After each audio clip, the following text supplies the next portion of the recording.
I'm delighted today to introduce our presenter, Reverend Dr. M.L. Kaufman, who is a native of Louisville, Kentucky, and he is the son of a preacher and Miss Paula Butler of Louisville. He has many educational and community accomplishments, and he currently serves as an adjunct professor of homiletics for Bethune-Cookman University in the Graduate School of Religion. He is currently the pastor of Tubman King Community Church in Daytona Beach, Florida, and is employed as a team chaplain at the Advent Health Hospital System in Daytona Beach and New Smyrna, Florida.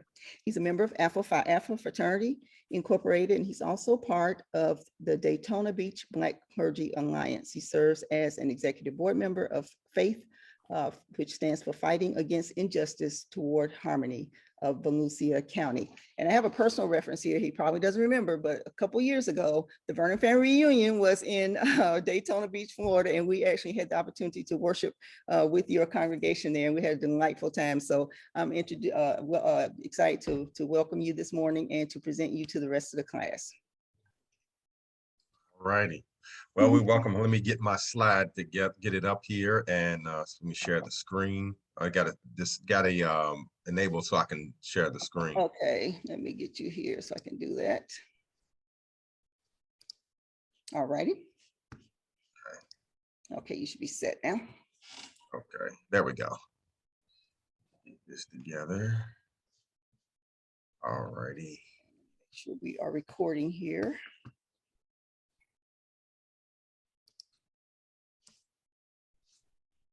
Get it. It's coming up. Okay, is it? Hold on, it's coming. It should be coming. Is it? Okay. So I can see. Can everybody see? Can everybody see the whole screen? Because I've got two screens up. So one of my screens I got the presenting, and one has got the big. So is everybody seeing? Yes. Okay. All righty. So Dr. Kaufman, we do see the presenter's view. I don't know if you want to flip it, but we are seeing the presenter's view. Totally up to you. Let me see if I can do it.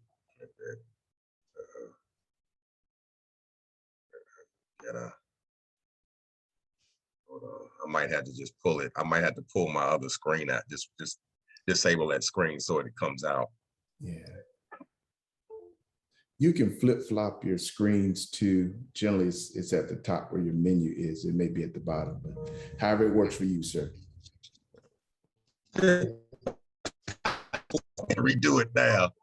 Uh-oh. Yeah, just go out of your presenter and go back into it. Okay. Yeah, I done got stuck now. Hold on. There we go. Stop it. Okay. Now let me go back into it. You said go out of the. Yeah, I'm not sure if you're using PowerPoint or which one you're using. Yeah, I've got PowerPoint. Okay. Yeah, go ahead and open it back up and share. Okay. And there you go. It should come up. I'll just tell you what I need to do is just take that other screen out. Then I was trying to use my other screen to help me, but that's okay. What I'll do is just pull it. And I'll pull it out, and hopefully that'll. Okay. Uh-oh, it's doing something funky.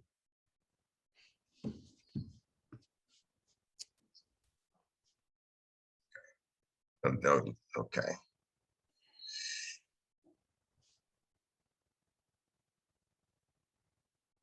think it's trying to do it again. Let me stop it and do it one more time. Yeah, that's what it's been. Let me hold on. Yeah, I've gotta reset it. There we go. Okay, now I think we should be right now. Okay, here we go. There we go. There we go. Everybody there now? Magic. Okay. All right. Region Wholeness Church Conflict Management. All right. That's not, there we go. All right, the outline for the 2 days, it's gonna be split up. Goals for the conflict management, purpose of the church, sources of conflict, organizational conflict. We're gonna look at it from a systems approach. Tomorrow, we're gonna do steps to healthy congregations and decision-making strategies. Most of the day, we're gonna look at the dynamics that are going to breed conflict and looking at sources of conflict today. And mostly that's what's going to set that up. And then we're going to talk about the what a healthy congregations look like in handling conflict, and then looking at some decision-making strategies for that.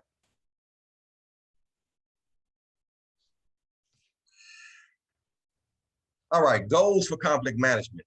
First of all, to help make clear decisions, to help have increased tolerance for difference, to help have greater understanding of systems, to reduce aggression, and to reduce passive behavior, and to reduce covert manipulative behavior. One of the things when we look at the purpose of the church, a lot of times, a lot of people, and this also helps create conflict, which I'm not going to delve on, because when we get to the 9 sources of conflict, it's going to talk about a piece of that. One of the things when we look at, there's various ideas and beliefs about what the church is supposed to be. And all of those ideas are not necessarily rooted in scripture. And so sometimes this is also feeds into the conflict as well as about what the church is supposed to be, particularly when we deal with issues of transition. When we talk about pastors who are retiring, and then how do we transition out? How do we begin to call a new pastor? How do we begin to call successors? How do we deal with different transitional pieces? Then we look at where the church is. All of this in terms of how the church is supposed to be.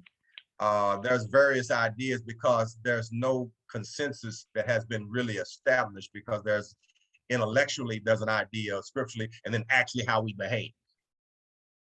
That makes sense. Now, there are 9 sources of conflict.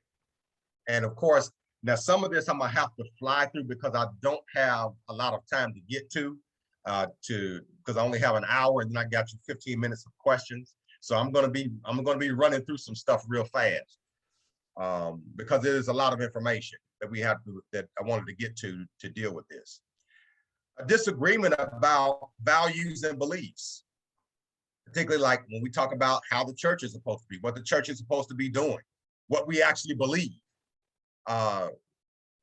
When the structure is unclear, when there's no clear structure and people make up stuff as they go along. Pastors' roles and responsibilities are conflictual. When the structure no longer fits the congregation's size. One of the things that we find out is growth, change, and conflict are first cousins. Growth, change, and conflict are our first cousins. When clergy and parish leadership styles don't match, when you have a task-oriented pastor versus a relational-oriented pastor. For example, you have task-oriented pastors going to be concerned about the task. A relational-oriented pastor is going to be concerned about all the relationships and the advantages and disadvantages of each sometimes.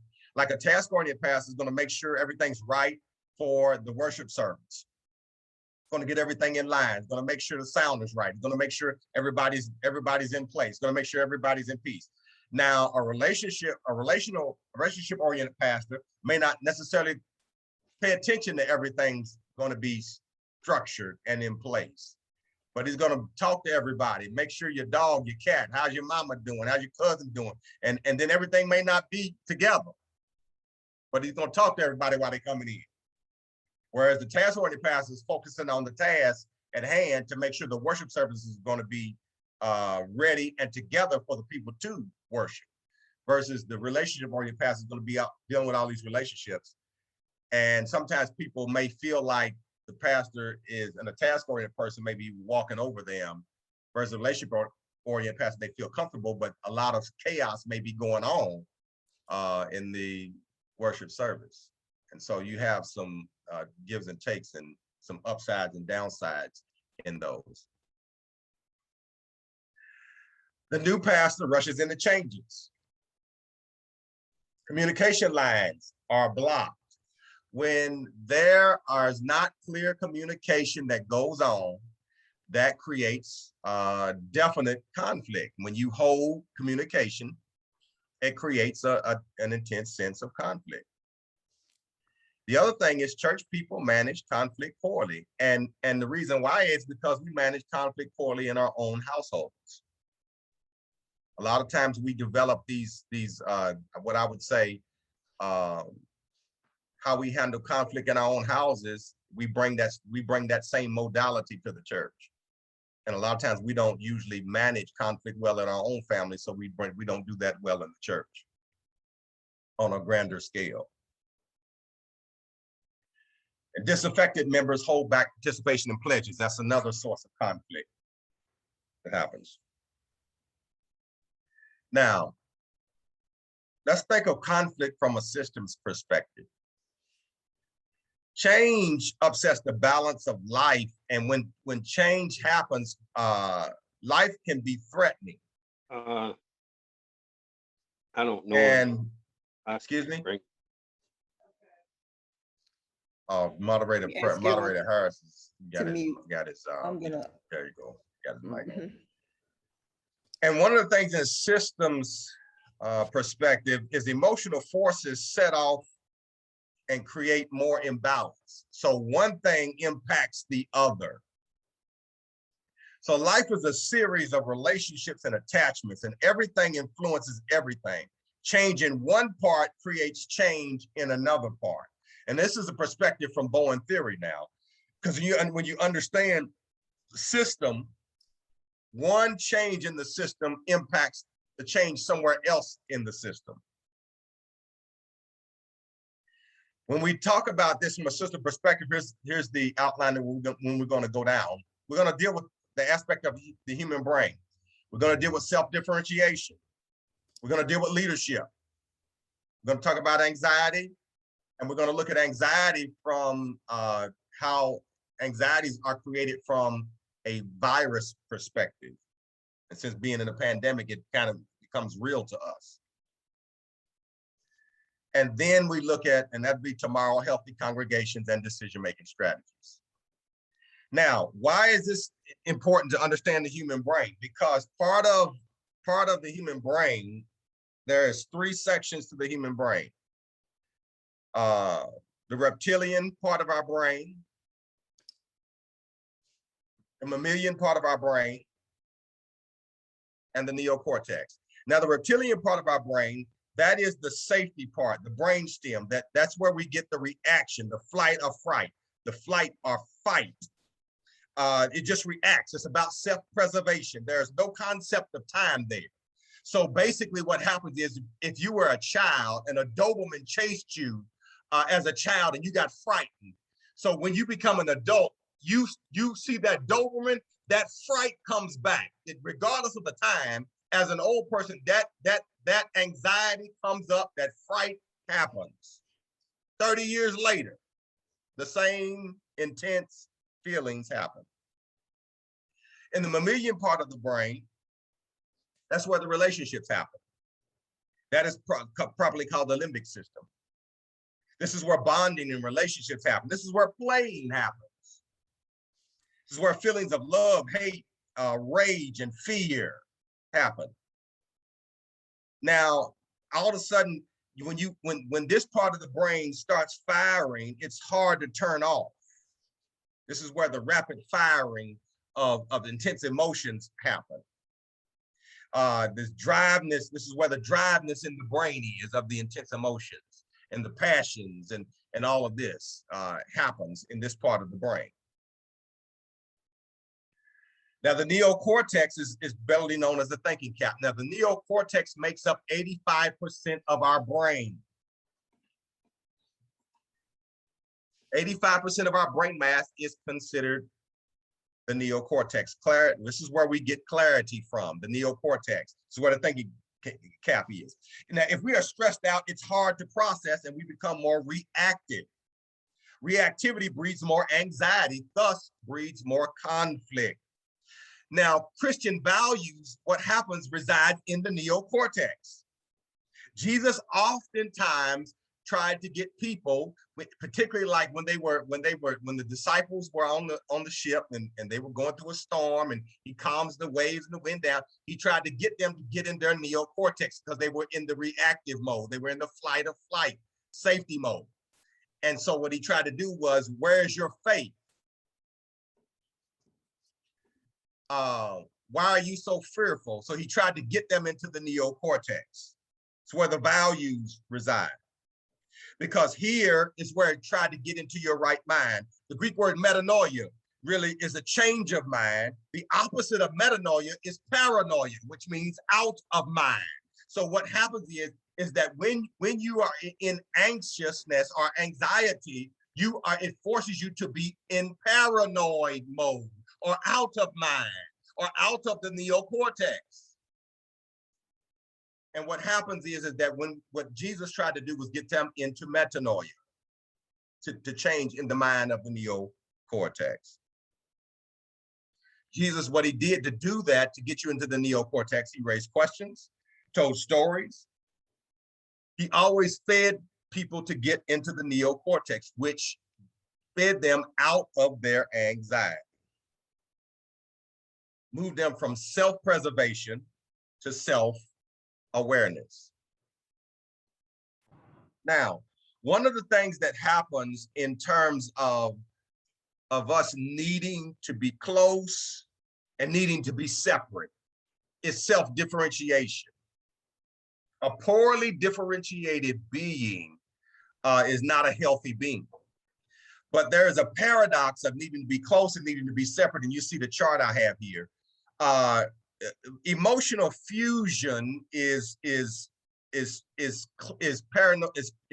like closeness. But what happens is closeness is sometimes confused with sameness. There is a difference. In Genesis, for example, everything is fused in Genesis 1. There is no differentiation.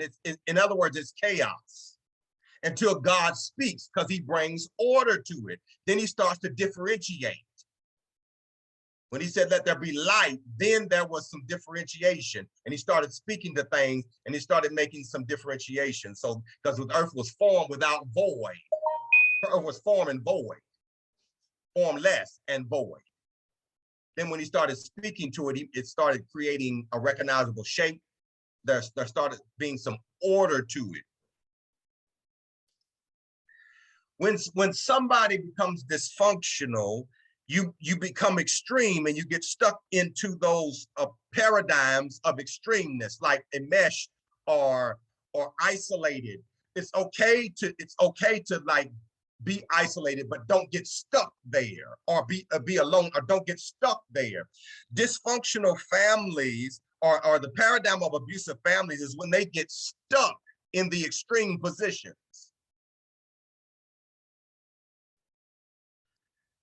Extreme functioning positions or emotional cutoff creates enemies, becomes dogmatic. They need no one, wants no one to be close. They are opinionated to be sure of oneself.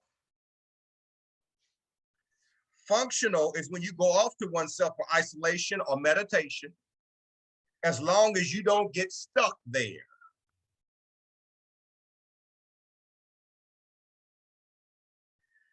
Let's talk about 5 things of a healthy sense of self.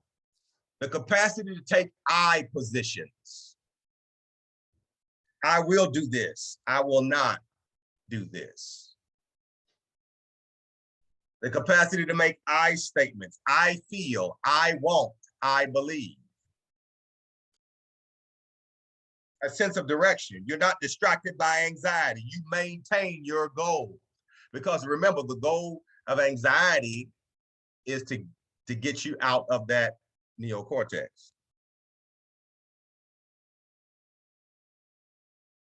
to maintain your values, convictions, and beliefs. And to distinguish between fact and feeling, because this is key when you get into a conflictual situation. And we'll talk about, and we'll distinguish that later.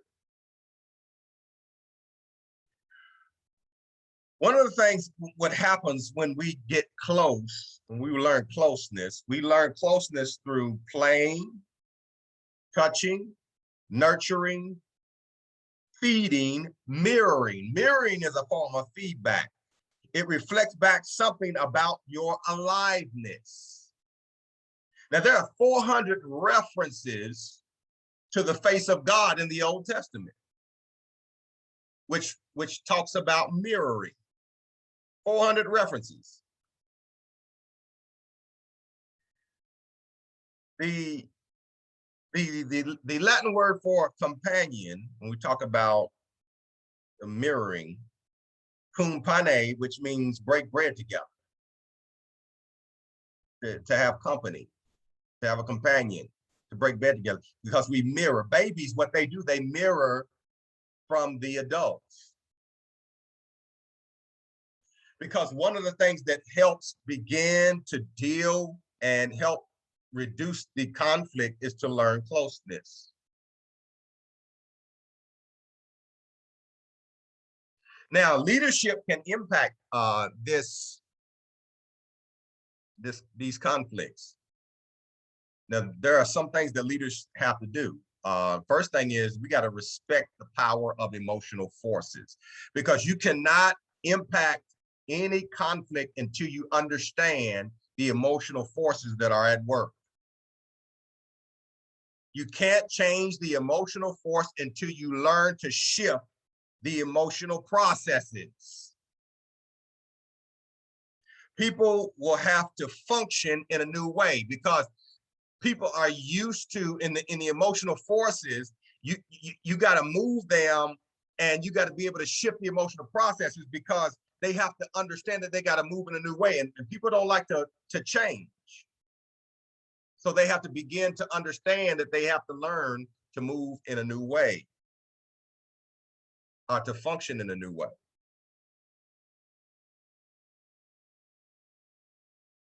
When two parts of the system are polarized, anxiety arises. And then when two parts of the system are polarized, guess what happens? Anxiety becomes primary and issues become secondary. This is why you have to understand, you've got to pay attention to the emotional forces at work. Because you can talk about the issues all you want, but until you diffuse the emotional forces at work, you're not going to get to the issues. Issues become secondary and anxiety becomes primary. And then in that, you must deal with the emotional context.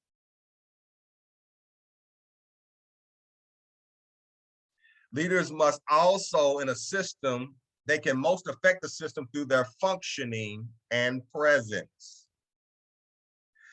Leadership in the Old English comes from the word laden, which means to stand beside or stand in front of someone. To beside meaning to walk with, in front of meaning to guide. Now, leadership also can impact in a conflicting system by, in a way that they can, well, I got ahead of myself, but they can strengthen the immune system by their capacity to bring calm, to bring change, to bring focus, and to bring challenge. They can bring calm, they can bring change, they can bring focus, and they can bring challenge.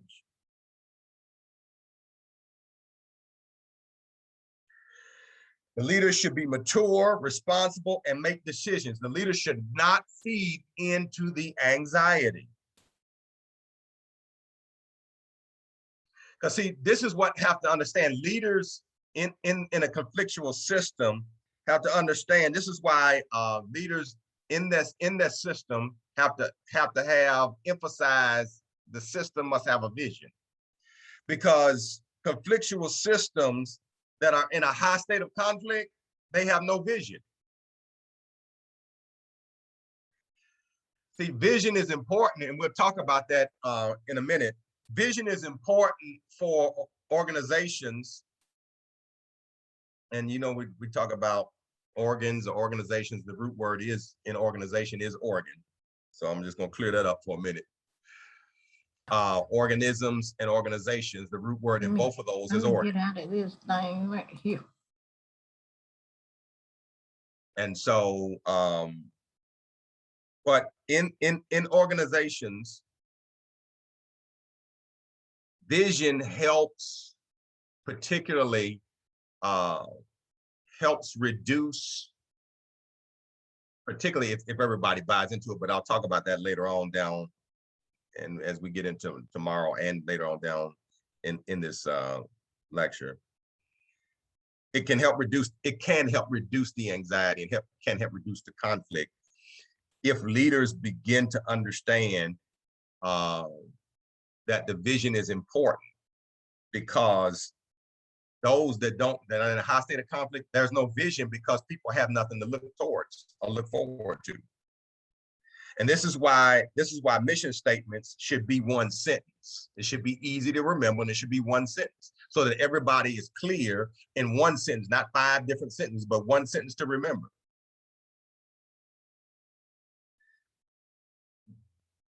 One of the things when we talk about leadership, one of the things leadership also should do is begin to understand pastoral care. Pastoral care in this 21st century should also help comfort and bring challenge. Leaders should also help bring comfort and challenge, not just comfort, but challenge, which pastoral care just means care of souls. Because you have to bring comfort in dealing with the emotional context, but you also have to bring challenge to move them forward.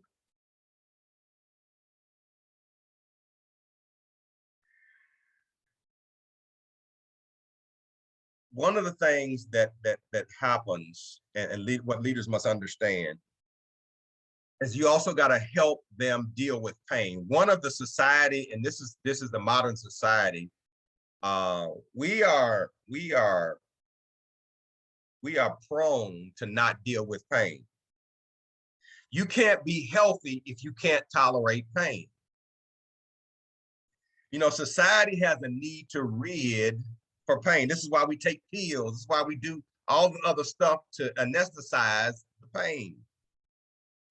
Pain makes one aware. Pain makes one alive. Pain is also an indication that there is something wrong. And leaders are there to help people deal with pain, not necessarily alleviate pain.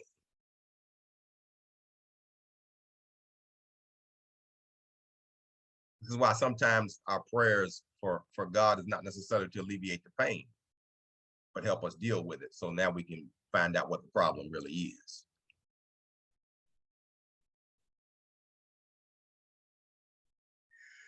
One of the things that leaders, when we talk about to help churches do, is to help them focus on vision and mission, which serves as the immune system. See, vision and mission helps the church gather around its purpose, and that serves as its immune system. And so when you do that, it begins to galvanize its purpose. And so now when we talk about this, and when I talk about virus for a minute here, and think of the sickness, and think of conflict that's managed improperly. It has been infiltrated by a virus, because viruses need host cells to infiltrate. And if the immune system is not strong enough, a virus will take over. This is why vision and mission is important for the church. If you talk about it as an organism as a cell, and a virus tries to infiltrate the cell, but if the cell is immune system is strong, if it has a vision and a mission, if it's strong, it can withstand the virus. And leaders are to help the church point to its vision and mission, or any organization point to its vision and mission.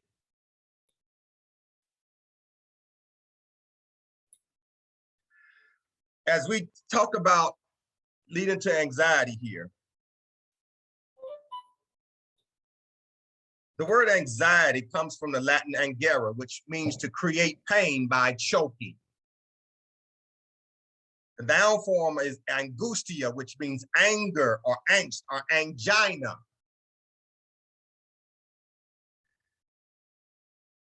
Anxiety should not override your thinking. And so what happens, when anxiety starts to override your thinking, what happens is triangulation is a result of causing anxiety in the system. And triangulation is that you begin to put somebody else and bring them in. It's like if there's an issue between me and you, then you want to bring somebody else into that issue between me and you. That's called triangulation. And because of my anxiety, you triangulate, and it creates triangulation. And you see that in a system because anxiety starts to cause that. And then what happens is that because of a lot of anxiety, you see secrets start to emerge. And secrecy is a response to anxiety. And guess what happens about secrets? Like, for example, when we talk about the reptilian brain, or it's where anxiety, fight or flight, but in reptiles, what they end up doing, they reside in dark places. Swamps, all of those things, they reside in dark places, they hide. And what happens is that when you reveal secrets, sabotage happens. Now, in the system's perspective, sabotage is normal. When you reveal secrets, that is. I did have in that slide, of course, I had to redo my slides at the last minute because I had it disappeared on me this morning. My whole slide disappeared, so I had to kind of recoup some stuff. But I'm just going to list about 9 forms of sabotage. I did have them printed out for you, but because this morning I had to redo some stuff, I didn't have time to rewrite these.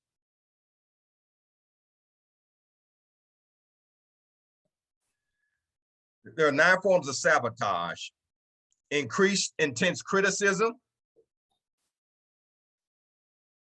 People have accident or sickness. Increased paranoia about your intentions. This is the leader now. Interference in relationships with other people. Quickness to take action. Administrative snafus. Comments to make you feel guilty. Increased argumentativeness and more uptightness. People become more serious. These are forms of sabotage, and what happens is when you expose secrets, sabotage starts to happen. Why? Because sabotage is designed to get you off course. Reactivity is a part of leadership, because guess what? When you have to deal with sabotage, you're gonna have to react to it, and reactivity is a part of leadership. And so when you see this happen, because you've exposed something, sabotage is bound to happen. And some of these are more than nine things that are most common, but you're gonna see that happen.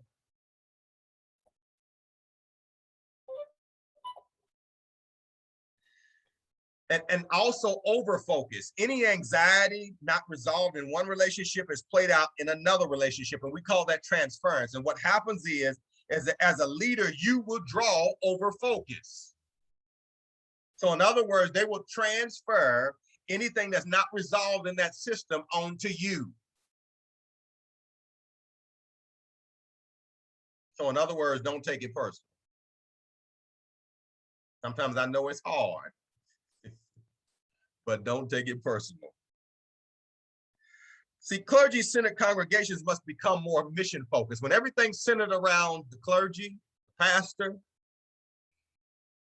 has to begin to enable people and equip people and teach people so that, and then begin to build, and we'll talk about that in a minute, but begin to build, well, we'll talk about it tomorrow specifically, but begin to build teams and people so that, and then begin to drive vision and mission and build it into the church and body so that it becomes more mission focused, so that the focus comes away from the clergy to the actual mission and vision of the church. Because when conflict happens, you've got to refocus. And this is even affirmative when you begin to talk about transitions. Because if you don't know who you are and what you're supposed to be doing, you don't know when you lose a piece, you don't know what you need to do to refill it.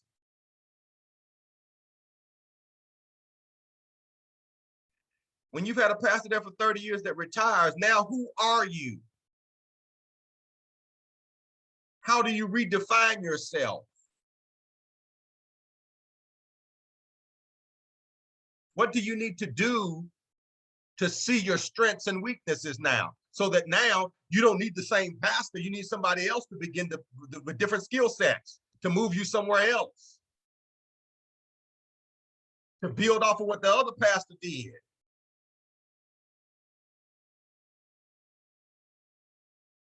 Or what that other leader did.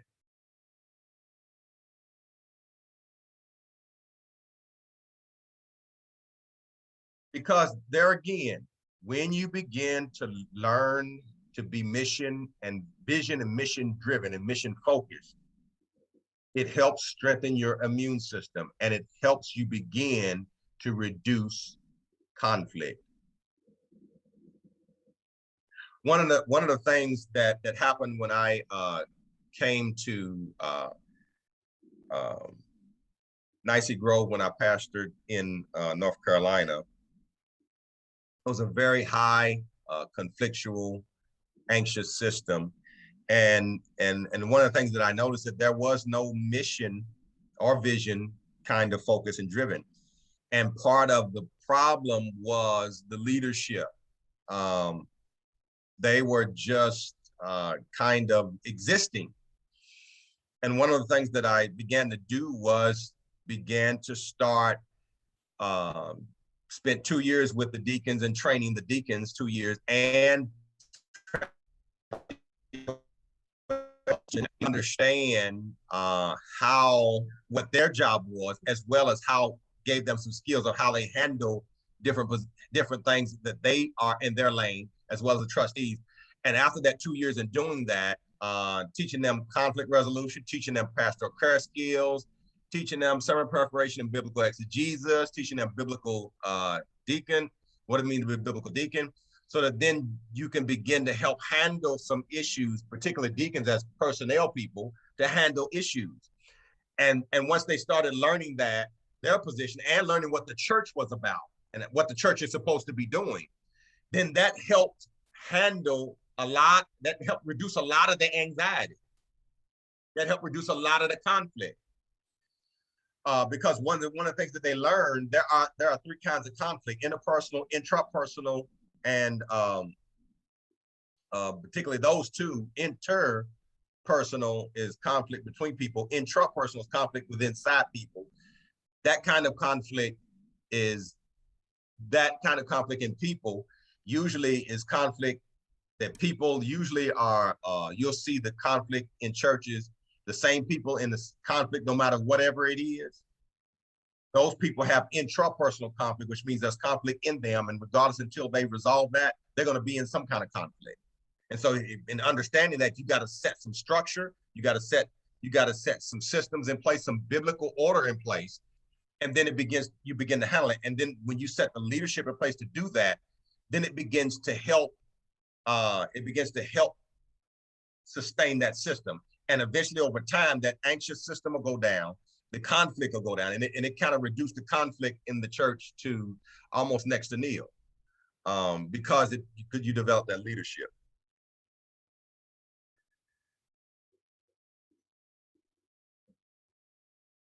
One of the things, as we talk about viruses here for a minute, how much time do I have?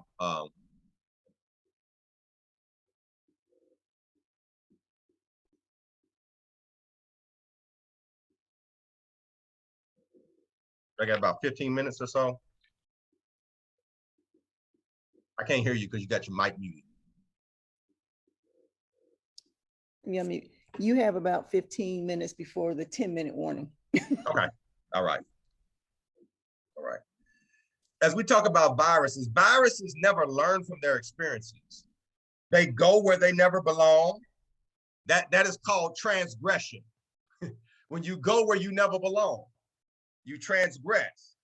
And they need a wholesale. And there again, vision strengthens the immune system. You have to, in a vision, you got to define yourself, and you got to also define who are you. When you develop your vision, you got to define who you are. And then who are you? You know, because a lot of times, a lot of congregations have never really thought about who are they. You know, Jesus asked this question to Peter: who do men say that I am? In other words, what is everybody saying about me on the street? Some say that thou art John the Baptist. Some say that thou art Isaiah and one of them other prophets. Then he says to Peter, who do you say? What do you say? Who do you say that I am? And then he says, thou art the Christ, the Son of the living God.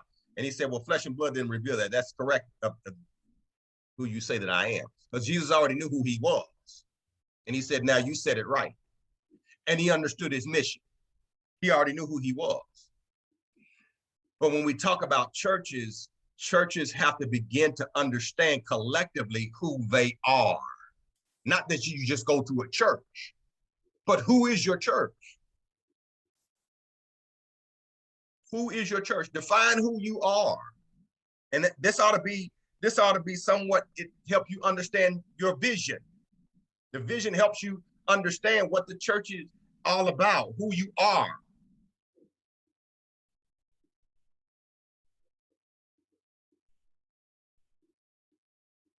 And there are 9 anxiety triggers. I'm going to close after these 9. I'm going to close with this for the day, and we can open up for questions and discussion. And a lot of these anxiety triggers, and some of these we see that we also bring them from home as well. But these are 9 common anxiety triggers: money, sex and sexuality, types of worship. Believe it or not, the different types of worship can trigger an anxiety and can trigger conflict.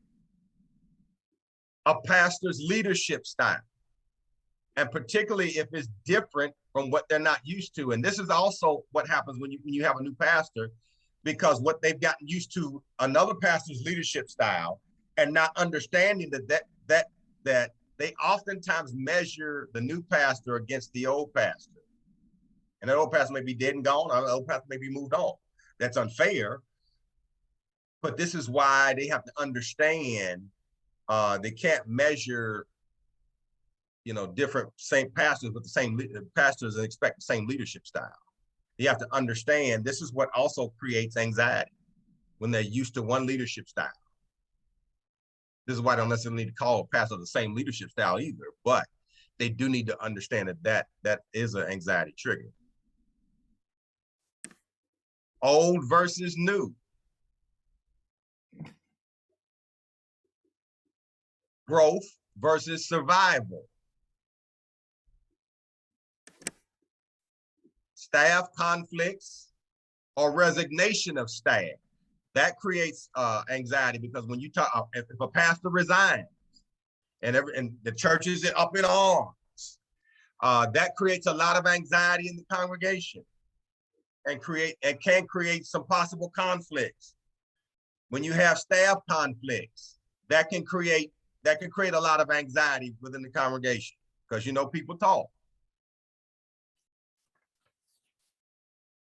Focus on internal or external. If your focus is on the internal or your focus is just on the external, that can create anxiety.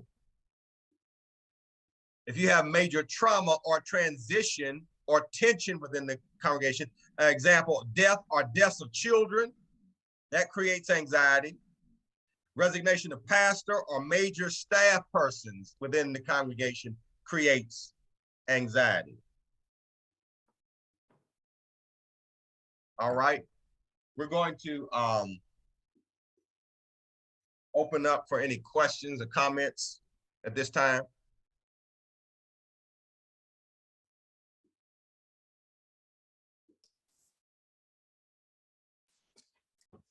So, Dr. Kaufman?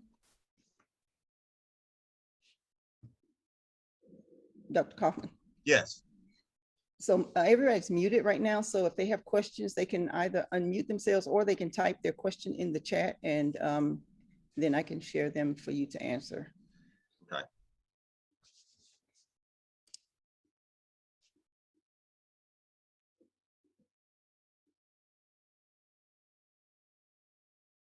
So I will say this is a lot of information to absorb, and I think churches there's a lot of conflict in churches generally. Oh yeah, And, normally, so normally I would have about probably a half a day to kind of just work it out. But Right. since I had 2 hours, I'm kind of to get the information and process that first part out. But yeah. Exactly. But good information here. So go ahead and type those questions in the chat. We have about it's 12:35, and I think we end at 1. So you can either continue, if there are no questions at this point, you can maybe continue. Okay. Oh, here's a question here in the chat. What were the 9 sabotages, criticism, and sickness? That's from Brianna. Okay, it's increased criticism. That's one.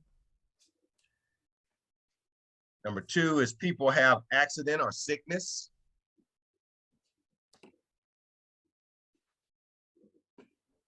People have accident or sickness.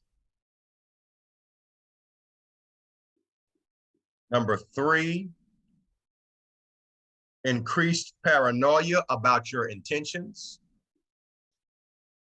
So what happens with this is that, of course, when we remember when I talked about the brain, paranoia means out of mind or out of your neocortex. So your rational process and thinking about your intentions as a leader, what you're trying to do, where you're trying to take the church, or where you're trying to lead your group, or where you're trying to lead your piece, that every time when you're trying to move them somewhere, they're anxious about it. So they have a sense of distrust. So that's increased paranoia about your intentions. Number 4, interference in relationships with other people. So what happens with that is that, like, meaning that you're trying to develop relationships and there's somebody in the back trying to talk bad about you to discourage them from having a relationship with you.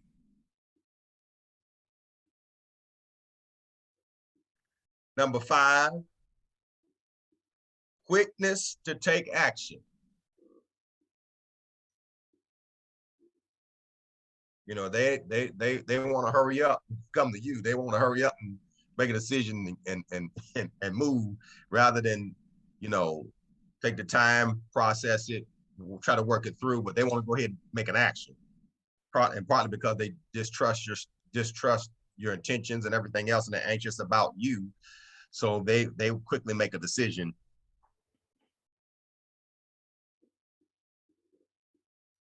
Number 6, administrative snafus.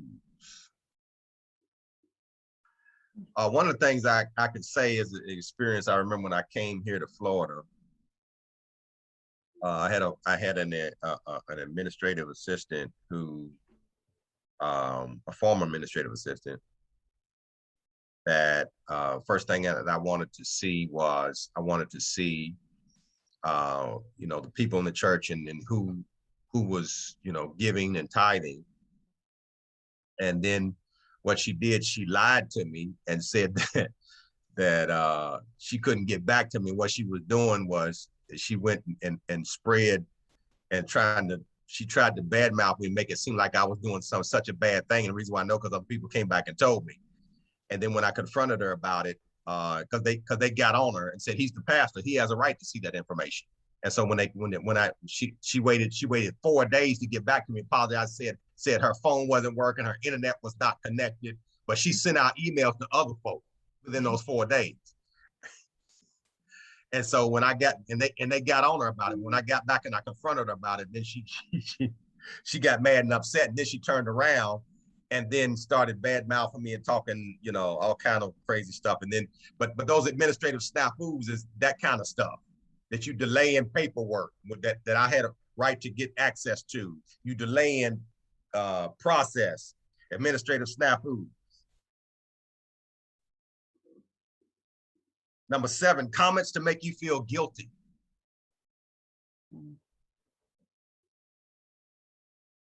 Comments to make you feel guilty. Because remember, there's a tendency to overfocus. They want to transfer their anxiety onto you and make you the focus of really what's going on with them.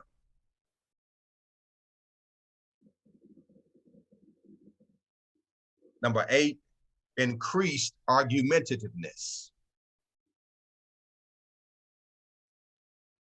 Increased argumentativeness.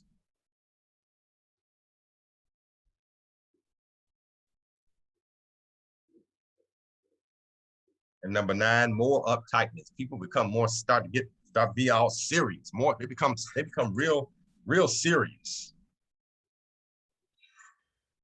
And see, when you start seeing this stuff, you know, like I said, in the systems perspective, this is what happens when you start exposing secrets and then sabotage starts happening. This is natural when it comes to systems perspective. You start seeing this, you don't necessarily have to react in a negative way. You see this and you know that this is going to start occurring. This kind of stuff will start occurring. But what you have to do as a leader is bring calm, bring focus, bring clarity. And hopefully when you do this, you have vision and mission and you point them back to vision and mission. And this is what I want to say about vision and mission. Was it Habakkuk 2 and 3, write the vision, make it plain upon the table so that they may read it. That text is really a military saying. And what happened is that when they went out to go either recon or go attack or whatever, and when you do a squad tactic or a squad mission, anybody who's been in the military understands this. When you go out and do a squad mission, whether it's a reconnaissance, whether it's to attack, or whether it's to go pick up something, if you happen to run into trouble, there is before you go out, there is a discussed rallying point that you go back to meet at. So example, if you get exposed and you catch fire, that you retreat. There's a retreat place that you go to. Well, what happened is in that retreat place, what they were discussed is they would have a sign that would tell them to run by so that they would read where to go to. So then when they write the vision down, make it plain so that they can read it while they're running. So that when the fire got too hot in retreat, they could read it. And while they're running, they know where to go to regroup. So in other words, the vision is not necessarily for what's really in calm period, but the vision is for when all HE double hockey sticks breaks loose. Because it's to keep you, because you know where the fight is, but the vision is to keep you gathered so you can go continue on the fight. Does that make sense? This is why vision and mission strengthen the immune system. Somebody said yes. Brianna said yes. This is why it's important. And the, you know, and the other thing is, and like I said, we'll talk about that. We'll talk about vision and stuff a little bit more tomorrow. But this is why it's also important, not only that you just establish the vision, but also begin to build it into the culture. And I'll talk about that tomorrow. But this is why when you begin as leaders, you understand that you're going to deal with snafus, particularly when you start exposing stuff and you start seeing these sabotage, you start seeing people start interfering in relationships, roadblocks start happening, all kinds of stuff starts going on. These are natural things because you've exposed some stuff. Or in other words, in a country vernacular, you just stepped on some toes somewhere. Because as the old saying says, you step on a toe in one corner, over in the opposite corner, somebody then said, ouch. Amen. Amen. Did we get it? Increased intense criticism. People have accident or sickness. Increased paranoia about your intentions. Interference in relationships. Quickness to take action. Administrative snafus. Comments to make you feel guilty. Increased argumentativeness. And more uptightness. There was, let me pull up so I can read the. Yeah, we have a question about the PowerPoint presentation. There are a couple of people have expressed interest in receiving it. Okay. And then just a couple of comments about the presentation being very informative and meaningful. So would you like for them to just maybe leave their email addresses if you want to share? If you want to share those. So if you would like a copy of the presentation, I guess that will be after tomorrow. Yes. Leave your email address in the chat and we'll make sure that those are distributed. Any other comments, questions?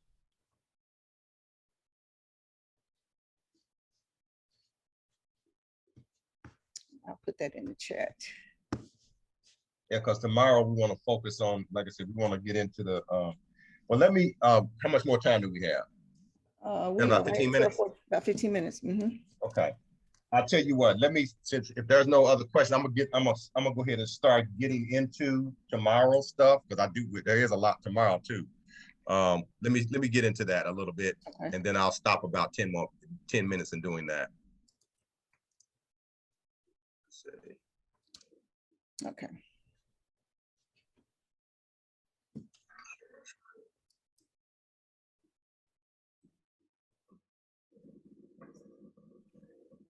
Everybody see that? Yes. That's not the stick. Let's stop and share it. I gotta stop and start it from the beginning again. I started from, okay.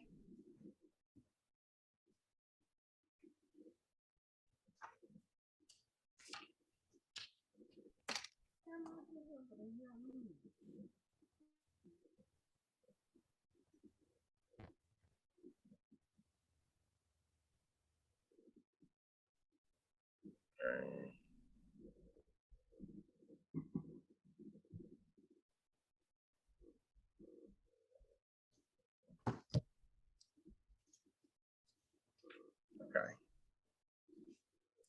All right. One of the things, I'm gonna just introduce these, and then we can we can finish out talking about them a little bit. I'll just list them so you can see them. One of the things about healthy congregations is that health and illness are complements. The Old English health is from how, which is health or wholeness. It's where we get the Greek word hygeia or hygiene, which means soundness or sanity. So health comes from that word where we translate out of the Greek, means from hygiene or soundness or sanity. So healthy congregations, when we talk about health or wholeness or soundness or sanity, is that healthy congregations need boundaries. When there are no boundaries, viruses take over and they cross boundaries, because we know viruses go where they don't belong. And when there are no boundaries, you got to establish clarity. Clarity is important. Number two, you got to take responsibility. This is where good stewardship comes into play. The opposite of good stewardship is dependency, or the opposite of responsibility, excuse me, is dependency. When we are stuck in dependency, that is unhealthy, because we refuse to take responsibility. And when we refuse to take responsibility, we put it off on somebody else. So healthy congregations take responsibility for things that they have done. They admit their mistakes. They admit where they have gone astray. They admit their strength and they admit their weaknesses.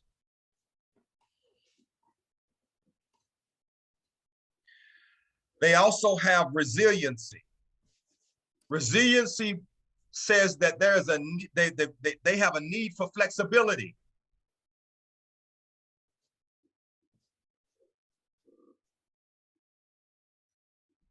Healthy congregations also practice clarity, because this is why self-expression is important.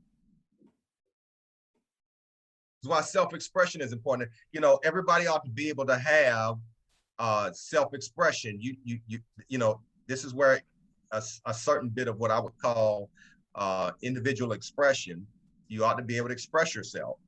That is healthy, to express yourself.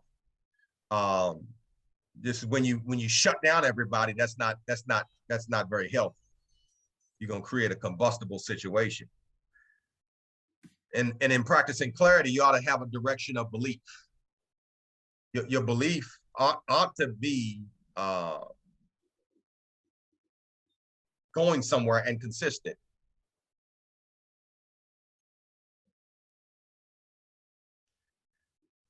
You ought to be able to, as well, healthy congregations read mood or tone. Spirit is important to health. Understanding spirit is important to health.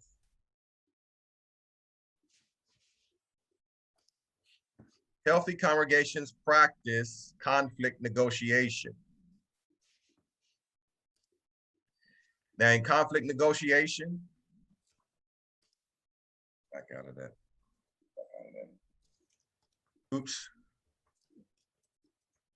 I go, yeah. Okay, there we go. In conflict negotiation, you help groups deal with pain, because the tendency is to fall into avoidance. Because what do we do in relationships? We don't want to deal with pain in relationships. We avoid them.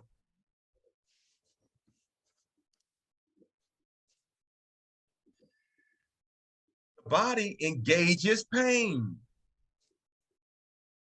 because pain lets us know that there's something going on that we need to pay attention to. In conflict negotiation, how you handle anxiety is important. You got to begin to pay attention to the emotional context.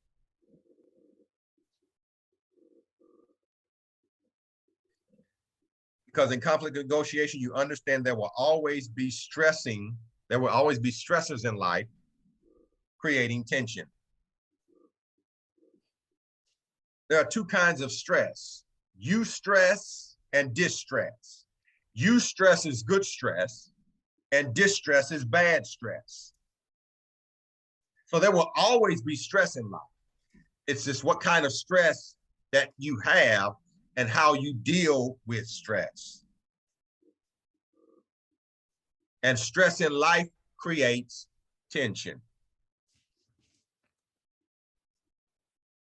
There are 3 determinations of the type of stress. And so, like I said, tomorrow I'll probably be able to we'll recap this as we go into tomorrow. So I'm just bringing it out, introduce it to you. How you appraise what is happening. This is the 3 determinations I'm going to talk about. How you appraise what is happening. 3 determinations of the type of stress. How you appraise what is happening. How you handle it.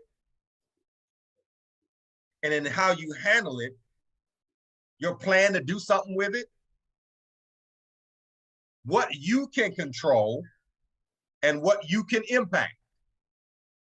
Your plan, what you're going to do with it, what's your plan to do with it, what you can control, and what you can impact. Because you can't do anything else. The 3rd determinant of the type of stress is the confidence you have in your resources. Being able to have resources is important.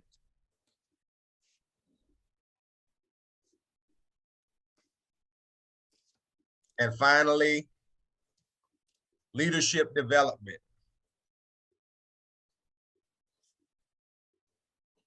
You have to begin to develop leadership. One of the things that when I was at Nicey Grove, that changed the landscape of that church, because before I got there, that church was a hell-raising church, literally known as a hell-raising church.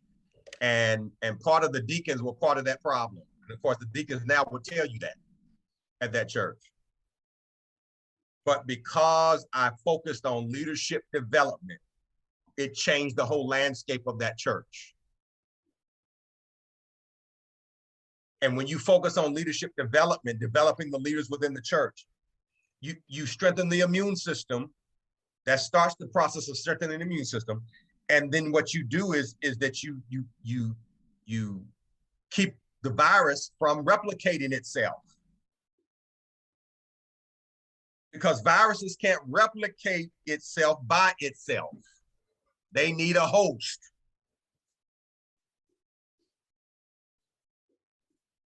And guess what? Destruction occurs when destructive behaviors are allowed to survive.